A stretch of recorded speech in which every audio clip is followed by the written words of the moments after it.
Bonjour à toutes et à tous, bienvenue pour ce nouveau partage.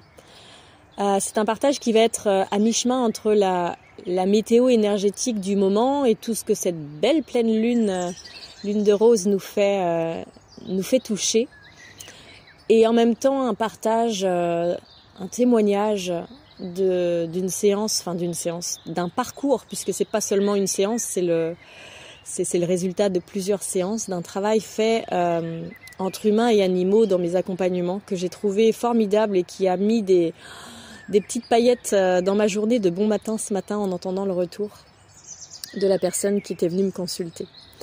En ce moment, on est comme pour beaucoup d'entre nous, parce qu'on n'est pas tous rendus sur les mêmes points, on travaille pas tous les mêmes sujets bien entendu, mais pour la vague en tout cas dans laquelle personnellement je suis et donc dans laquelle se trouvent les gens en général qui sont en relation avec moi et qui viennent à moi aussi professionnellement, on est dans une période ici de clôture, vraiment comme s'il y avait la fin de quelque chose, sauf qu'on est comme un peu le cul entre deux chaises, c'est-à-dire que on ne fonctionne plus sur l'ancien. On a suffisamment vu, observé, vécu, expérimenté, morflé, j'ai envie de dire, avec nos stratégies anciennes. Et c'est comme si là, ça disait, c'est plus ça en fait, c'est plus ça qui est aligné pour moi. Donc il y a non seulement ces racines qui viennent s'extraire de nos champs énergétiques par le biais de prise de conscience, par le biais de libération, par le biais de plein de choses différentes. Mais en même temps, il y a ce vide fécond qui s'invite. En gros, c'est ok, je sors du monde, de la bulle dans laquelle j'étais et avec laquelle j'ai fonctionné jusqu'à maintenant. Je sors, je passe le pas de la porte et je ne sais pas trop encore comment naviguer dans la suite, dans ce qui s'ouvre à moi. Le futur, entre guillemets, n'est pas encore là. Donc j'ai l'ancien derrière, l'ancienne façon de fonctionner, mais la nouvelle, je ne l'ai pas encore, j'ai pas encore les clés, j'ai pas encore la notice, qu'est-ce que je vais faire ? Je suis là comme dans cet entre-deux, dans ce vide, et ce vide, il est nécessaire. Quand je l'appelle le vide fécond, c'est parce que c'est dans ce vide qu'on est en train de finir de se libérer. Dans cet entre-deux, dans cet espace d'attente, où en fait je peux juste m'arrêter. Où je peux juste me reposer, méditer, marcher, faire ce qui est bon pour moi, en sachant que je suis comme en nettoyage. C'est comme si j'avais passé le balai dans la cuisine, mais qu'après, vous savez, quand avec la petite balayette, on essaye de mettre ça dans la pelle, il reste toujours une petite ligne là de poussière. Là, c'est comme s'il y avait l'aspirateur, autant cosmique que terrestre, parce que ça vient nous aspirer par les deux bouts, pour venir chercher les dernières poussières, pour venir déraciner vraiment ces mémoires qui sont, de ce que j'en vois en tout cas depuis mon point de vue aujourd'hui, ces mémoires de soumission, ces mémoires de domination, qui faisaient qu'on agissait de cette façon-là. Et aujourd'hui, il vaut mieux attendre un petit peu, se mettre en pause avant d'aller vers ces défis, ces nouveaux défis qui nous attendent, parce qu'on n'a pas encore complètement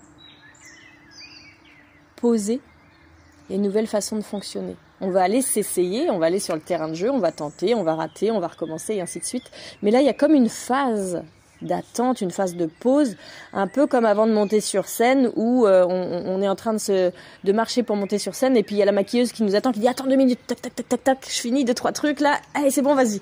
Et donc là on est comme en étape de finition, j'ai envie de dire, avant de pouvoir commencer à aller explorer le nouveau terrain de jeu pour trouver les nouvelles clés de notre nouvelle façon de fonctionner.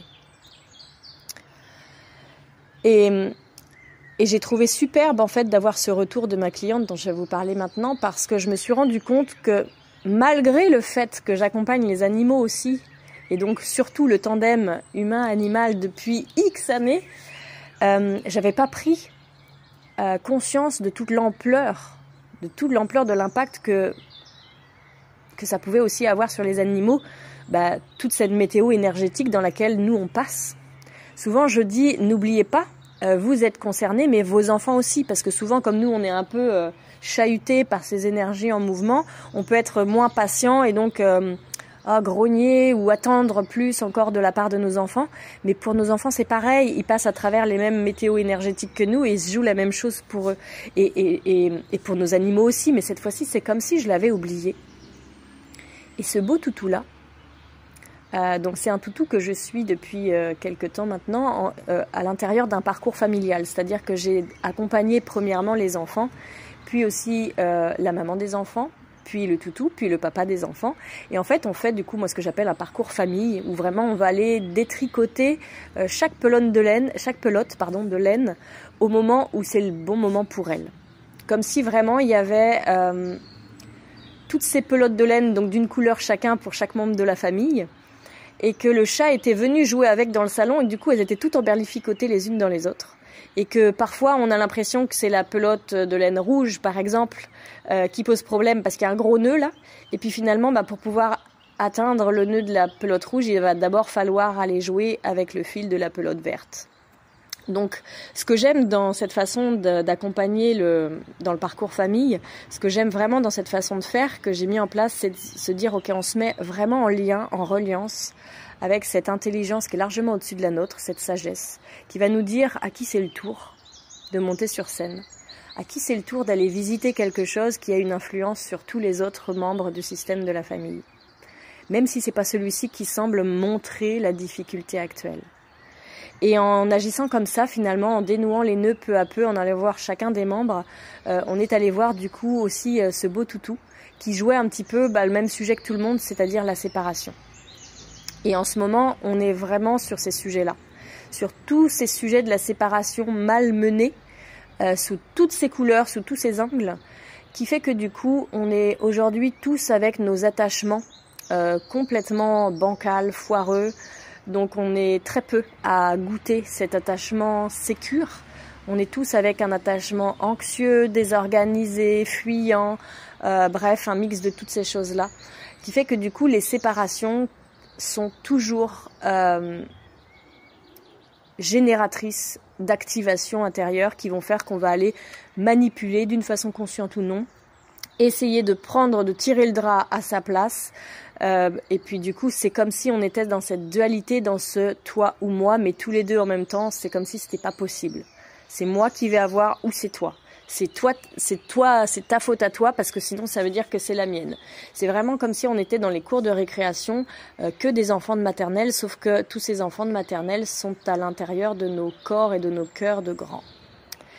Et du coup, pour toute cette famille, on a largement travaillé sur la séparation. À chaque pas, il y avait des belles améliorations, des bien-être qui s'installaient pour chacun d'entre eux. Mais là, c'était un peu comme la consécration, puisque là, on avait prévu pour clôturer, enfin, je savais pas qu'on allait clôturer ici, mais là, dernièrement, il y a eu des gros poum poum, c'est tout le monde d'un coup, c'est le petit garçon, c'est le monsieur avait déjà tellement travaillé en amont, et là, maintenant, c'était, allez, on clôture avec toutou, et on pensait avoir besoin d'une séance d'1h30, puis finalement, en 30 minutes, ça s'est terminé. C'était une formidable séance qui était déjà dans l'ère de la météo énergétique du temps, puisque pour ma part, j'ai vu ce toutou-là, qui était comme libéré, comme s'il sortait de ce monde dans lequel il avait fonctionné lui aussi, et qu'il était libéré, vraiment libéré du poids de tout ce que tous les membres de la famille, j'allais dire, le faisaient porter. Mais c'était pas forcément les membres de la famille qui le faisaient porter, c'est lui et sa façon de fonctionner. Lui, il avait ce schéma intérieur qu'on est très nombreux à avoir, humains et animaux, être utile pour être aimé. Sauf que chez les animaux, c'est à peu près là chez tout le monde, parce que eux, malheureusement, ils ont été accueillis auprès des hommes par utilité. Ça n'a pas été juste par amour pour eux. Donc ils ont tous un lien à cet inconscient collectif animal de « il faut que je sois utile à tout prix ». Donc même si aujourd'hui vous êtes quelqu'un comme moi ou comme la famille de ce chien-là qui voulait dire à vos animaux que je t'aime comme tu es et tu n'as pas besoin de m'être utile pour être ici au sein de cette famille, votre animal, il y a de fortes chances qu'il porte quand même ces stigmates-là, puisque de toute façon, par le fait du biais qu'il appartienne au peuple animal, il va porter cette mémoire-là. Et du coup, c'est comme si ce toutou-là, il avait été défait de tout ce qu'il portait. Parce que lui, il portait tous les dossiers des gens qu'il avait croisés, hein, que ce soit son gardien, sa gardienne, les enfants, mais aussi les gens chez qui il avait été hébergé pendant les vacances de sa famille, parce qu'il s'était dit, merde, me voilà ici, dans une autre famille, on va certainement vouloir m'abandonner. Il se doutait pas qu'en fait, il était là seulement pour une dizaine de jours. Et donc, pour pas qu'on m'abandonne ici, dans cette famille, pour pas que cette famille-là m'abandonne, même si je suis là que 10 jours, eh ben, il va falloir aussi que je porte leurs charges. Et donc, on était allé vraiment débrancher des charges portées de personnes, on savait même pas qui c'était, juste après, on s'est dit, mais oui, voilà, ça, c'est les personnes chez qui il a été hébergé.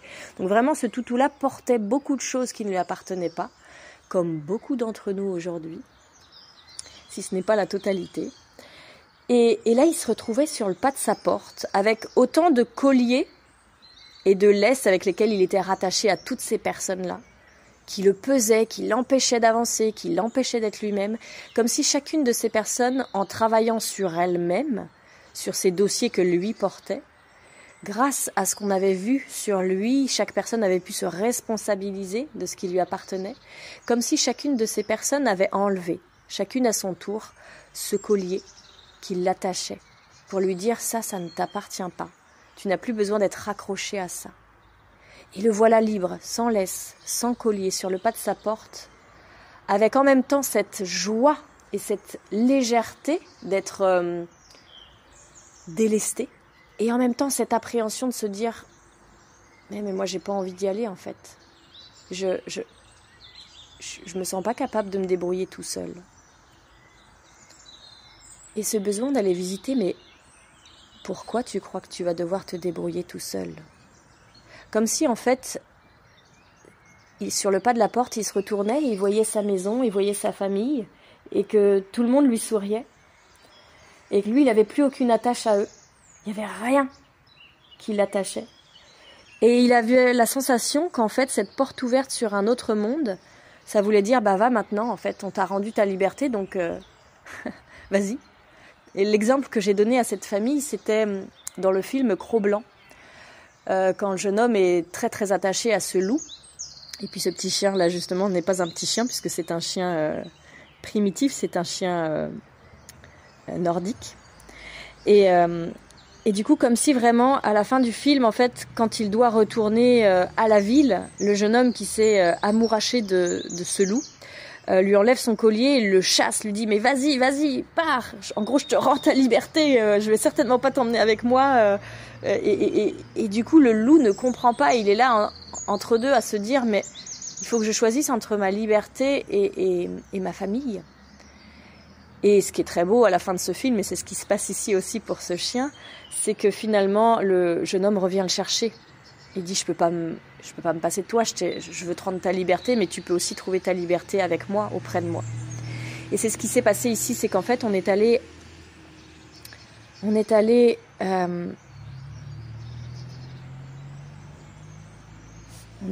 comment dire ça, informer. Je trouve pas de meilleur mot que ça, c'est ça qui me vient, mais c'est pas très beau.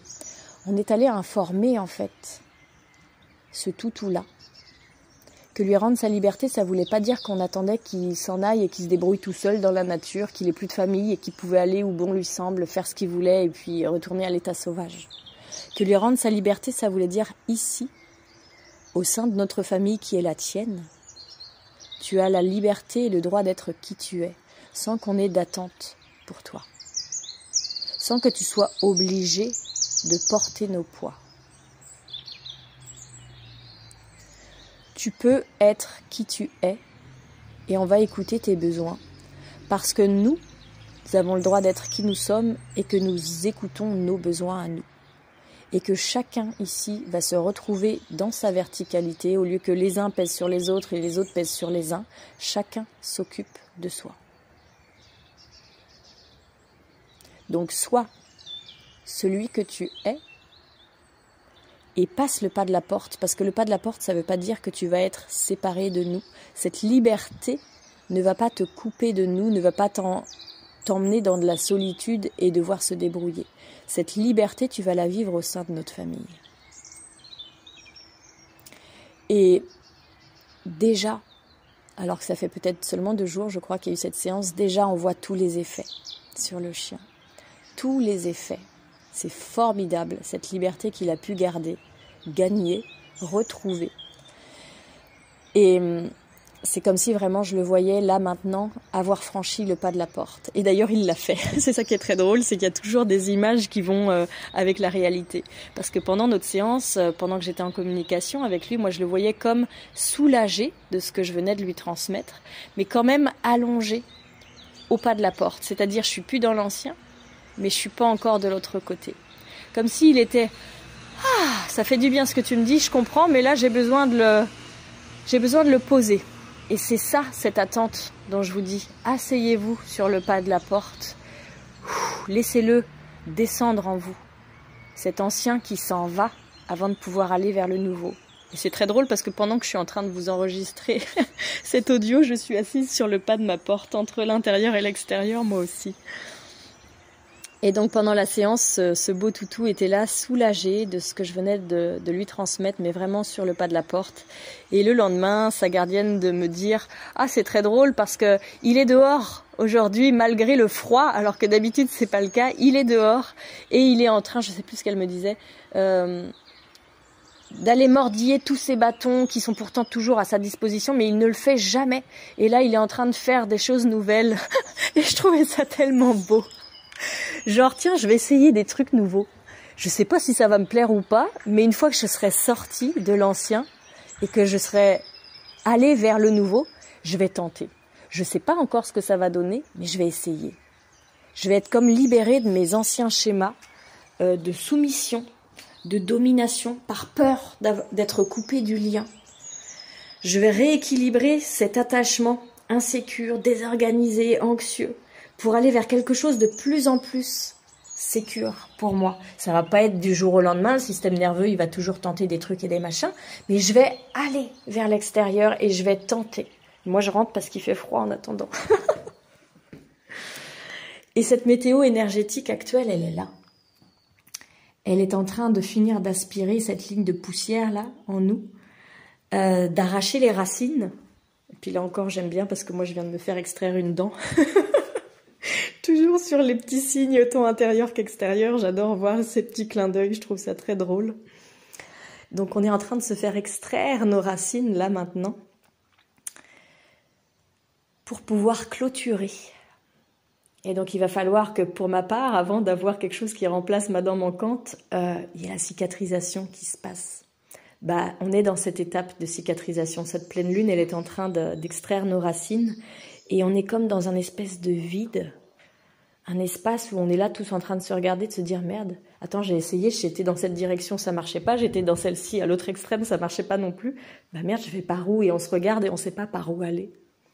Et là, c'est comme si ça disait « Essaye, tente un truc. » Parce que ce qu'on nous demande actuellement à nous, les humains à la surface de cette terre, c'est de quitter tous les extrêmes pour être comme vraiment un curseur sur une table de mixage, pas le volume à fond et pas le volume où je me tais complètement, mais trouver ma juste place selon les événements, selon l'environnement, selon les personnes que l'on a en face de nous, s'ajuster. Et pour s'ajuster, il faut avoir lâché tous nos anciens conditionnements, tous nos traumatismes qui nous font prendre ces conditionnements-là. Parce que si j'ai peur de ça, je vais trouver une solution, et ma solution, ma stratégie de survie, ça va être ça. Et puis je vais fonctionner comme ça, comme ça, comme ça, puis je vais bien me rendre compte qu'arrivé à un moment, ça fonctionne pas. Alors je vais me faire violence et à un autre moment, je vais aller à l'autre bout du spectre et avoir une toute autre façon de fonctionner, mais qui va pas être mieux. Comme si pendant un temps, je disais rien, j'arrondissais les angles, je sais pas, ceci, cela. Puis à un moment donné, ça déborde tellement que je vais à l'autre bout et je vais être en colère et agressif. Et du coup, la relation dans les deux cas, elle va pas être bonne. Dans les deux cas, je vais avoir en face de moi ce que je voudrais éviter. Donc là, l'invitation, c'est vraiment de quitter ces schémas, ces conditionnements, ces traumas du passé pour ne pas être soit à un endroit figé, et donc je fais comme ça, puis quand ça marche pas, bim, je vais à l'autre bout en disant, merde, je fais comme ça, mais ça marche pas non plus. C'est comme si vraiment, entre ces deux extrêmes-là, il y avait une ligne et qu'on pouvait venir se positionner dans tout le dégradé, en fait, dans tout le champ des possibles. Et ça, c'est la troisième voie. C'est-à-dire que la troisième voie, c'est pas ni la gauche ni la droite, ni l'homme ni la femme, ni le bien ni le mal, ni le masculin, le féminin, ni se taire, ni crier. C'est vraiment la voie de l'équilibre intérieur, de l'équanimité. Cette voie où c'est pas quelque chose de préfet.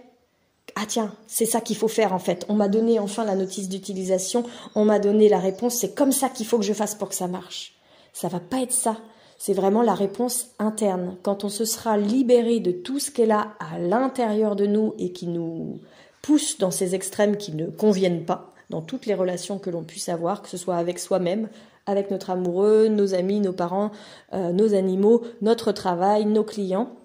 Comme si à force d'avoir vu que tout ça, ça fonctionnait pas, encore une fois ici, on revient à l'intérieur. On vide le vase de tous ces anciens conditionnements et on se sert de ce vase vide pour recevoir, pour être vraiment ce carrefour entre terre et ciel, recevoir notre intuition depuis beaucoup plus haut que notre tête qui essaye de contrôler à cause de ses déboires passés et pouvoir faire rentrer dans la matière après avec le cœur qui lead et plus la tête qui contrôle.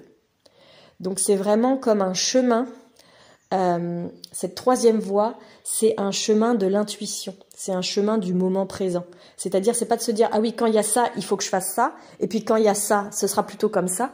C'est d'adapter. Nous sommes des êtres d'adaptation et c'est ce vers quoi nous retournons. S'adapter.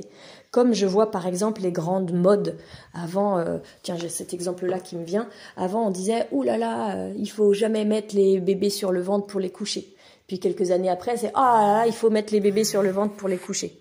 Et on se dit, mais c'est quoi ce non-sens? Et ce non-sens, il s'invite partout aujourd'hui, dans tous les domaines, l'éducation, l'amour, la politique, l'écologie, l'alimentation. Bref, il y a du non-sens et du double ou triple ou quadruple sens dans tous les sujets.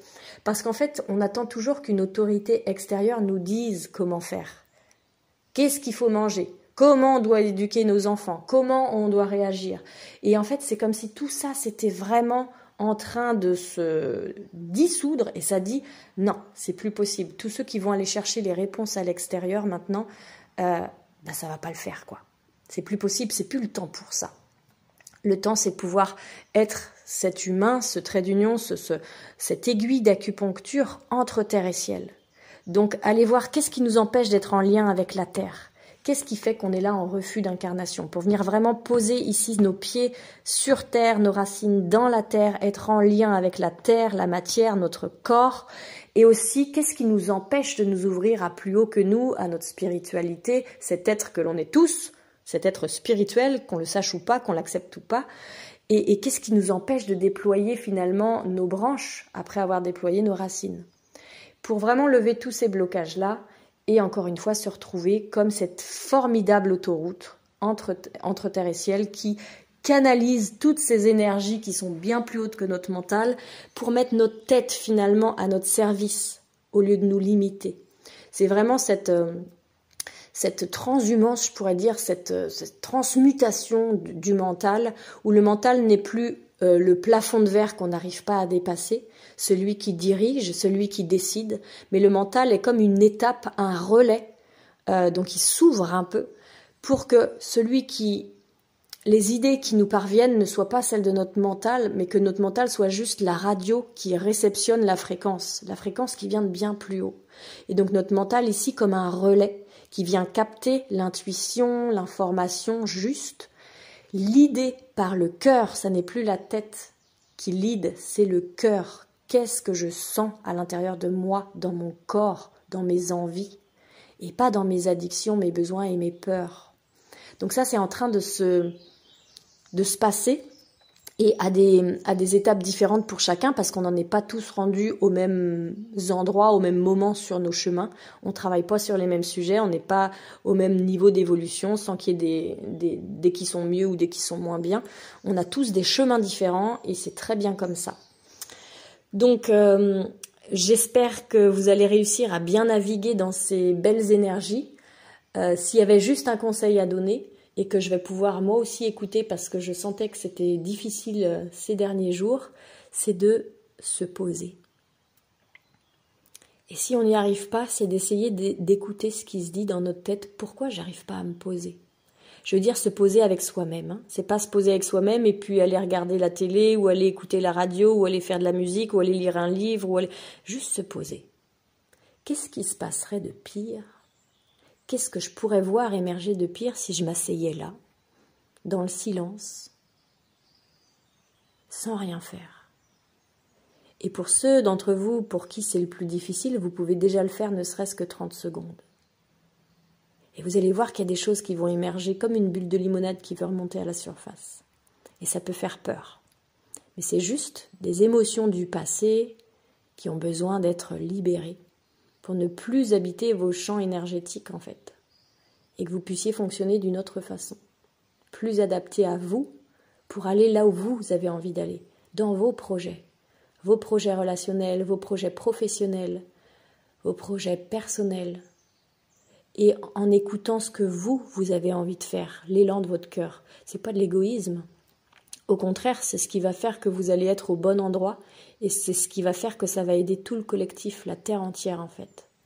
On a l'impression que ça n'a pas forcément une grande incidence, mais si chacun laisse émerger toutes ces choses qui ont besoin de nous quitter pour devenir lui aussi ce trait d'union, écouter ce qui vient de plus haut et pouvoir le poser dans la matière à travers des projets de cœur, je vous assure que c'est comme ça, chacun à notre niveau, en faisant ce qui nous fait du bien et ce qui est bon pour nous, qu'on va révolutionner tout ce qui a besoin d'être révolutionné aujourd'hui. Certainement pas en criant dans les rues et en allant tout casser. Je vous souhaite une belle intégration de ces hautes énergies là. Merci à Dame Lune encore une fois de venir illuminer ces endroits un peu sombres. Et à bientôt.